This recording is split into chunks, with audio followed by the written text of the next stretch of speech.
हिंदू राष्ट्र को लेकर बिहार में अब एक चल चुका है स्लोगन जो युवाओं में कह सकते हैं कि इसका खूब क्रेज पैदा कर रहा है। जब से बाबा धीरेन्द्र शास्त्री जी यहाँ पर आए हैं, प्रवचन किए हैं, उसके बाद से हिंदू राष्ट्र को लेकर राजनीतिक रोटियां भी सेकी जा रही है। अभी हमारे साथ हैं गुरु रहमान, जो जाने जाते हैं छात्रों के बीच में, और जिस प्रकार से ये छात्रों को तैयारी कराते हैं और उसके साथ लगातार कह सकते हैं कि इनके बयान जो सुर्खियां में रहती है उसको लेकर ये किस हिसाब से छात्रों को पढ़ाते हैं और हिंदू राष्ट्र को लेकर शिक्षक लोग क्या सोचते हैं और आम जनता की बातें मैं लगातार सुनाता ही रहता हूं। सर, पहले तो हिंदू राष्ट्र जो बाबा बागेश्वर धाम से जो सरकार आए हैं, वह जो कह रहे हैं हिंदू राष्ट्र, उसको कैसे देखते हैं आप? देखिए, एकदम स्पष्ट रूप से बता दूं, मैं पढ़ा लिखा आदमी हूँ जी, और उसमें भी इतिहास का छात्र हूँ। इतिहास शिक्षक नहीं, मैं अपने आप को मानता, इतिहास का छात्र मानता हूँ। और जिस यूनिवर्सिटी से मैंने डिग्री ली है, निश्चित रूप से इतिहास की पूजा होती है वहाँ पर।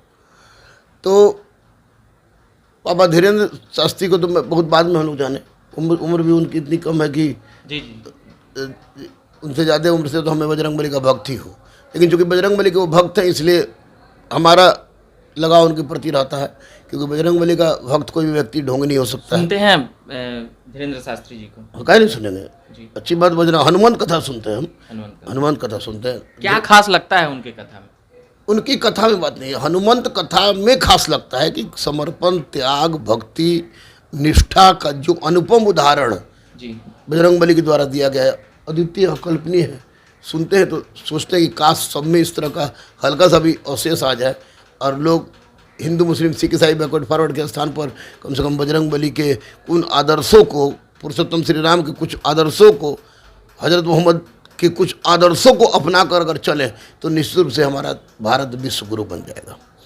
पर उनकी बातें बजरंगबली से आगे बढ़ जाती है। कथा करते करते वह हिंदू राष्ट्र की मांग करते हैं, हिंदू राष्ट्र पर सीधे रहते हैं। देखो, हिंदू राष्ट्र बाबा कहाँ तक सोचते हैं, क्योंकि बाबा से बहुत ज़्यादा देर बात करने का मौका नहीं मिला। और बहुत हमको भाव भी नहीं देंगे। हम मामूली अदना सा व्यक्ति, सर आप भी बेतना को दरोगा बनाए हैं। हम अदना सा व्यक्ति बड़का भक्त है, पर हनुमान जी के सामने तो सब बराबर। हाँ, हनुमान जी के सामने सब बराबर है, इसीलिए तो हम बोल रहे हैं। देखिए, हिंदू राष्ट्र की मांग क्या करना है? भारत हिंदू राष्ट्र है, हिंदू राष्ट्र है। हाँ यार, 100% हिंदू राष्ट्र है। जो लोग नहीं जान रहे हैं वो इसको टेंशन कर रहे हैं। हिंदू राष्ट्र एक सांस्कृतिक अवधारणा है, एक भौगोलिक अवधारणा है।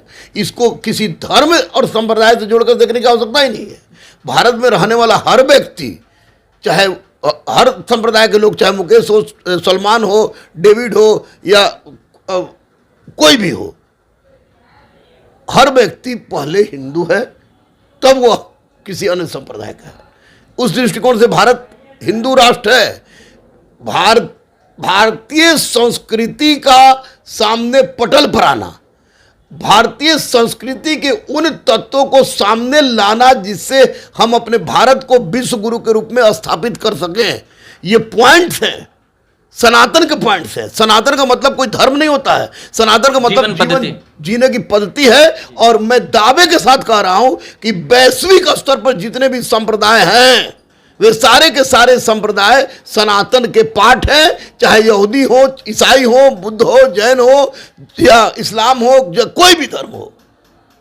दैट प्रोडक्शन ऑफ सनातन, सनातन की देन है। इसलिए सनातनी तो बनना ही होगा सबसे पहले, क्योंकि हम अपने कर्तव्य को, हम अपने उत्तरदायित्व को, हम अपने अधिकार को, हम अपने समर्पण को नहीं समझेंगे तो फिर हिंदू और मुस्लिम तो छोड़ दीजिए, भारत में रहने का भी अधिकार नहीं है। अरे हमारी भारतीय संस्कृति गाय, धरती, प्रकृति, नदी की सुरक्षा की बात करती है। यह हमारी संस्कृति है, यह हमारी सनातन है। बताइए किसको इससे दिक्कत है? आप गाय को, धरती को, प्रकृति को, नदी को सबको मानना होगा। दिक्कत तो है। कहा जा रहा है राजनीति की तरफ से कि ये हिंदू राष्ट्र की बात करते हैं बाबा, उनको रोक दिया जाएगा। ऐसी फलाने चिलाने 10-15 दिन पहले बात हुई थी, मगर हिंदू राष्ट्र को लेकर यहाँ पे आ जाता है कि ये राजनीति करते हैं और ये भाजपा के एजेंट है। नहीं, हिंदू राष्ट्र और मुस्लिम राष्ट्र किसी की पार्टी की पोती नहीं है। स्पष्ट रूप में बता दें कि बाबा क्या बोलते हैं, बाबा से हमको मतलब नहीं है। लेकिन मैं हिंदू राष्ट्र का इसलिए समर्थक हूँ कि मेरे हिंदू राष्ट्र का मतलब एक भौगोलिक और सांस्कृतिक अवधारणा है। इस भौगोलिक और सांस्कृतिक अवधारणा के तहत हिंदुस्तान में रहने वाले तमाम लोग सब पहले हिंदू हैं, पहले क्योंकि हिंदू स्थान, हिंदू वर्ड है गिवन बाय अरबियन में मुस्लिम, अरबियन एंड मुस्लिम। जी जी। तो हिंदू वर्ड ही मुस्लिम के द्वारा दिया गया है। और सबसे बड़ी बात है कि हिंदू के तट पर रहने वाला हिंदू है, सिंधु नदी तट पर रहने वाला हिंदू था, तो हिंदुस्तान में रहने वाला सब हिंदू है। एक तो हिंदू राष्ट्र है ही। मेरे हिंदू राष्ट्र का स्पष्ट अवधारणा है कि यहाँ रहने वाला हर व्यक्ति, क्योंकि कंपोजिट कल्चर के हम लोग मामले मालिक हैं, हिंदू, मुस्लिम, सिख, ईसाई, बैकवर्ड, फॉरवर्ड, SC ST सब रहते हैं यहाँ पर। विदेशी यूनानी आए, शक आए, हून आए, कुषाण आए, अरब आए, तुर्क आए, मंगोल आए, मुगल आए, आपको पुर्तगाली आए, डच आए, इंग्लैंड आए, फ्रांस आए, कौन नहीं आया? सब आए, सब यहाँ सनातन में बस गए, सब यहाँ समाहित हो गए। यह हमारी विशेषता है और इस विशेषता को कहते हैं हिंदू राष्ट्र। और इस हिंदू राष्ट्र का मतलब है कि यहाँ हर संप्रदाय के लोग एक दूसरे से गला मिलाकर रहे। और जब राष्ट्र की बात आए, धर्म जाए भाड़ में, हिंदू राष्ट्र की रक्षा के लिए सब कुछ न्यौछावर कर दे। पर यहाँ पे एक खास जाति वोट बैंक को खुश करने के लिए बोला जाता है। आप भी एक मुस्लिम हैं और आप हिंदू राष्ट्र की बात कर रहे हैं, तो इसका आपके समाज में विद्रोह तो हो सकता है। तरीके समाज में विद्रोह का तो हमको, विद्रोह के तो जन्म है मेरा, विद्रोह में तो जन्म हुआ आदमी। बाइकआउट कर देगा रहमान सर को, बाइकआउट रहमान सर को बाइकआउट करने की औकात किसी में नहीं है। ये क्या बाइकआउट करेंगे? मैं सिर्फ, आप मुस्लिम होते हुए भी समर्थन कर रहे हैं हिंदू राष्ट्र का। अरे भैया, इसके कारण कैट माने बिल्ली, रेड माने चूहा, डॉग माने कुत्ता, हिंदुस्तान में रहने वाला सब हिंदू अगर है तो इसका समर्थन नहीं करते, पागल हो गए हम, जाहिल हैं। हम तो बोलेंगे ही समर्थन क्या, ये क्वेश्चन है समर्थन और नोट समर्थन। हिंदुस्तान में रहते हो ना भाई, हिंदू हो, पाकिस्तान में रहते हो पाकिस्तानी हो, इंग्लैंड में रहते हो अंग्रेज हो, फ्रांस में रहते हो फ्रांसीसी हो, तो फिर हिंदुस्तान में रहने में हिंदू करने में क्या तर मारा है? पर नेता सब कह रहे हैं कि नहीं, तेरी नेता फेता कोई बात नहीं मानते हैं, किसी नेता को हम नहीं मानते हैं। हमारा भारत, हिंदुस्तान किसी पार्टी और दल का हाथ का खिलौना नहीं है। हिंदुस्तान में रहने वाले तमाम संप्रदाय के रहने वाले लोगों का है। जो पहले हिंदू हैं उनके लिए पहले मुल्क महत्वपूर्ण है और तब कोई संप्रदाय और धर्म। मैं भी उसी का एक अनुयायी हूँ।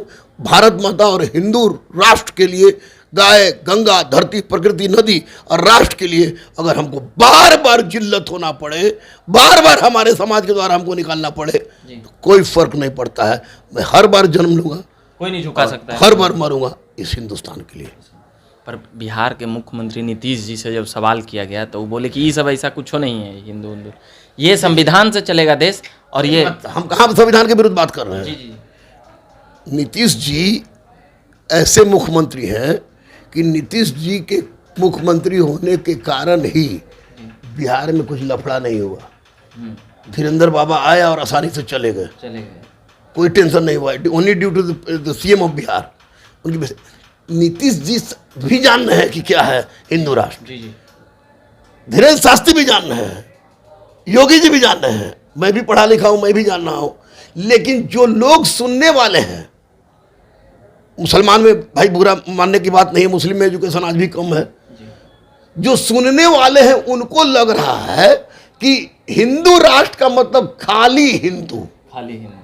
जबकि ये हिंदू राष्ट्र जब 1000 साल पहले यहाँ हिंदू ही रहते थे, इतिहास यही मिलता है। मुगल आए, फ्रांसीसी आए, पुर्तगाली आए, डच आए और अंग्रेज आए। अंग्रेज तो अंतिम में आए। तो ये सब लोग उसी में समाहित होते चले गए। हाँ भाई, ये टोटल। अब आपको सिंथेटिक थ्योरी ऑफ एवोल्यूशन ने, विकास के संश्लेषणात्मक सिद्धांत ने यह प्रमाणित कर दिया है कि हिंदुस्तान का कोई भी आदमी कह दे कि हम फलाने प्रजाति के हैं, मुस्लिम में नहीं। मुस्लिम तो सारे के सारे मुस्लिम जो भी हैं वो तो कन्वर्टेड हैं। मैं भी जी, आप भी? हाँ भाई, हमारा तो रिकॉर्ड है औरंगाबाद में हंसपुरा थाना के में पीरू गांव हो, पीरू, बनतारा, बम्बई, कनाप, आपको शमशेर बिघा। तो ये सब बात जब आके आप अपने समाज मतलब मुस्लिम मस्जिद उस्जिद में जाते हैं कि नहीं? कहीं नहीं जाएंगे भाई, मुसलमान है, ला इलाहा इल्लल्लाह मुहम्मद रसूलुल्लाह, कहीं नहीं जाएंगे मस्जिद में। उस सबको बोलते होंगे तो वो लोग मानता है कि हम कन्वर्टेड हैं या नहीं है? आपकी बातों को हम काहे के लिए बोले जाएंगे कि तू कन्वर्टेड है कि नहीं? पागल है, लड़ाई हो जाएगा। हाँ, तब मारा पीटी कर देगा। हम पढ़ने वाला आदमी है उससे डिस्कस करते हैं, जी पढ़ेंगे। जो पढ़ा लिखा मुस्लिम है उससे डिस्कस करते हैं। लेकिन हम जब जाहिल के पास जाके बोलेंगे अरे तू पहले हिंदू था, मियाँ हो गया तो मारे लगे, बोले गाली दे रहा है। लेकिन हकीकत दूसरी है। और हिंदू राष्ट्र की अवधारणा, मतलब कुछ मुस्लिम समाज में भी लोग पढ़ लिख के वो जो 1000 साल पहले के इतिहास है वो समझकर वो खुद को मान रहे हैं कि कन्वर्टेड है। अरे हाँ भैया, बहुत 90% मुसलमान ही मानता है और 10% जाहिल है ओवैसी खानदान का। ओवैसी के खानदान। हाँ, उनको हम जाहिल इसलिए नहीं करें कि पढ़ाई लिखाई में जाहिल हैं, मानसिकता से। यहाँ पर हिंदू मियाँ करने से ज़्यादा अच्छा है कि यहाँ पर भारत भारत भारत भारत किया जाए, तो वो ज़्यादा जरूरी है। इसलिए ये जरूरी यही कारण हिंदू मुस्लिम होता है, तो इसके कारण एक पार्टी को फायदा मिलता है, हिंदू का वोट उधर जाता है, मुस्लिम का वोट इधर जाता है, महंगाई और बेरोजगारी पर बात कम हो पाता है। हम देखो, किसी पार्टी को वोट मिले या ना मिले उससे क्या फायदा, हमरा कोई फायदा हो। कोनो पार्टी हमरा कह दे कि चलो राज्यसभा दे देते हैं, तो हो सकता है कि हम कुछ वर्ड बोल लेते हैं, जबकि जाएंगे नहीं, क्योंकि हमको गुरुकुल चलाना है। जी जी। पार्टी तार्टी से हमको कोई मतलब नहीं है, लेकिन लोगों के बुद्धि पर हमको तरस आता है कि लोग क्यों भारत में रह रहे हैं। भैया हालांकि भारत के मुसलमान सब अधिक मत नहीं, हिंदू राष्ट्र का विरोध क्यों हो रहा है? इसलिए हिंदू राष्ट्र बनाने की मांग काहे हो रही है? हिंदू राष्ट्र का विरोध इसलिए हो रहा है कि जो विरोध कर रहा है वो समझ नहीं रहा है कि हिंदू राष्ट्र है क्या। और हिंदू राष्ट्र की मांग इसलिए ज्यादा तेज जो सही से पकड़ गया है कि सामने वाला समझ नहीं रहा कि हिंदू राष्ट्र क्या है, और जो नहीं है वो समझ रहा है, इसलिए बोलते रहो राजनीतिक फायदा है। अच्छा, जब धीरेन्द्र शास्त्री जी यहाँ आ रहे थे, हिंदू राष्ट्र का मांग तो धीरेन्द्र शास्त्री के आने के बाद बढ़ा, और वहाँ भी पहले संघ और संघ के विचार के लोग ये बातें उठाते थे, करते थे, मगर इनके आने से हो रहा है कि एक 10 लाख में मैसेज जा रहा है, सीधे एकदम मंचे से बोल रहे हैं कि ऐसे करना है वैसे करना है एकदम। तो अभी एक राजद के तो जो बिहार के मंत्री हैं उनके आने के पहले बोले कि रोक देंगे और ये सी तमाम बातें, इसको कैसे देखते हैं? नहीं, देखिए हमारी सेना है, हमारी सरकार देखिए, हमारी सेना और सरकार की मतलब नहीं है। अब तेज प्रताप बाबू की बात कर रहे हैं। जी, तेज प्रताप जी को मैं इसलिए इन दोनों भाइयों से मैं बहुत ज़्यादा मुखातिब रहता हूँ क्योंकि मैंने दोनों भाइयों को गोदी खिलाया है। जी, गोदी में खिलाया है? गोदी खिलाया है। फतुआ में हमारे फादर पदस्थापित थे। जी जी। और उन्हीं के क्या चीज में थे? हमारे पुलिस इंस्पेक्टर थे। और राजकुमार यादव जो वहाँ थे, वहाँ पर फतुआ थाना में थे, माननीय लालू जी उस समय मुख्यमंत्री थे। तो कहीं से आ रहे थे, अचानक थाना में ही लोग घुस गए क्योंकि रिश्तेदारी तो उसमें उसका खिलाया था। उससे हमको मतलब नहीं, गोदी खिलाए भी बात नहीं है। तेज प्रताप का जो स्टंट लेना था उन्होंने लिया, कोई गलत तो नहीं बोले, क्योंकि आखिर राजद का जो मेन कैडर जो है, कैडर वोट तो मुस्लिम है। जी बिल्कुल, MY समीकरण पर उसका जन्म हुआ है। तो जो मुसलमानों के मन में कन्फ्यूजन है, तो उस कन्फ्यूजन को तेज प्रताप जी ने जो कहा उसको तो किसी ने उठाया ही नहीं। तेज प्रताप जी ने कहा कि यदि बाबा हिंदू मुस्लिम करेंगे तो हम नहीं होने देंगे। लेकिन आप लोग मीडिया वाले इतना तमाशा किए कि उनका यदि वाला बतवा हटा दिए और उनका DSS RSS फलाना फलाना फलाना दिखाना शुरू कर दिया। सब मीडिया कंफ्यूजन कर दिया। हाँ, मीडिया कंफ्यूजन हो गया था। उनका मेन बतवा है कि इसको दूसरा मामला हो गया, TRP दूसरा हो गया। और आपको हम बता दें कि तो बाद में इसको आके खंडन कर देना चाहिए था। क्या के लिए खंडन करेगा? खंडन करेंगे तो फिर मुस्लिम वोट भड़क जाएगा। दोनों तरह से नेतागिरी के बाद छोड़ दीजिए। यहाँ पर बाबा आए, अतिथि देवो भव, हम लोगों ने स्वागत किया। हिंदुत्व के प्रति बड़ा सीरियस रहते हैं तेज प्रताप। वो मंदिर जाना, पैदल जाना, आज तक कोई नेता को नहीं देखे, मगर वो रहते हैं। नहीं, तो मैं बोल रहा हूँ ना कि तेज प्रताप यादव में वो गुण है जो एक भक्त में होता है, और निश्चित रूप से मैं जानता हूँ इस बात को। इसे तेज प्रताप बोल रहे थे। और धीरेन्द्र शास्त्री में भी एक बात हम बता दें आपको, लोग हमको गाली बकेगा, लेकिन धीरेन्द्र शास्त्री के मस्तिष्क से वो आभा टपक रही थी जिससे लग रहा था कि इस व्यक्ति में कोई ना कोई गुण है। निश्चित, ये मैं कह रहा हूँ अपने मंदिर में बैठ के। एक तेज जैसा कुछ निकलता है, बिल्कुल तेज निकलता है। आभा एकदम लगा कि नहीं, कोई ये डिफरेंट व्यक्ति है। निश्चित रूप से बजरंगबली का आशीर्वाद। जब बात रख रहे थे जिस कॉन्फिडेंस में, तो हम लोग भी तो देखते रहते, तो लग रहा था कुछ शक्ति नहीं। हाँ, हिंदू राष्ट्र मुस्लिम राष्ट्र वाली बात नहीं, जो कुछ अलग जो प्रवचन जो दे रहे थे उसमें वो लग रहा था कि नहीं, बजरंगबली का आशीर्वाद है। बजरंगबली तो अजर अमर देवता है, कब किस पर आशीर्वाद भरोसा तो ये है। तो कई लोग इसका मजाक उड़ाते हैं, ढोंगी बाबा फला। अब वही जाके घरे कहते हैं कि बाबा बजरंगबली हमको माफ कर दीजिए, मजबूरी था, दर्शन नहीं दिए बाबा। पब्लिक का प्लेस था, पार्टीगत बात है, माफ कर दीजिए, हमको दर्शन था। अच्छा, हम अगले भाग में बात करेंगे कि धीरेन्द्र शास्त्री से क्या मुलाकातें हुई और तमाम बातें। इस एपिसोड में इतना ही कहते हैं। हमारे साथ गुरु रहमान सर थे। बाकी अभी के लिए इतना ही कहेंगे कि मेरा नाम रविकांत हुआ। आप बने रहिए झकास भारत के साथ। धन्यवाद।